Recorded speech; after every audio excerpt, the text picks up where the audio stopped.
انا عملت حادثة. رديت عليه قلت له من غير ما ابصله عشان الطريق، طب الحمد لله على السلامة. بس سكت شوية وبعدين كرر نفس الجملة، انا عملت حادثة.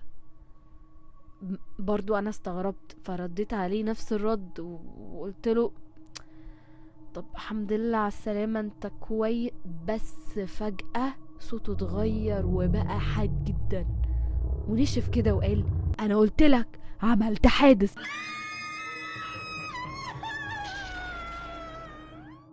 قلت لك عملت حادث، انا مت. وقتها بس التفت له ولقيته بيبص لي بنظرة غريبة، وكان فاتح الجاكيت والدم نازل من جوه بغزارة، كانه بجد لسه فعلا عمل حادثة بجد. وحسيت وقتها ان الدم اتجمد في عروقي وقلبي وقف.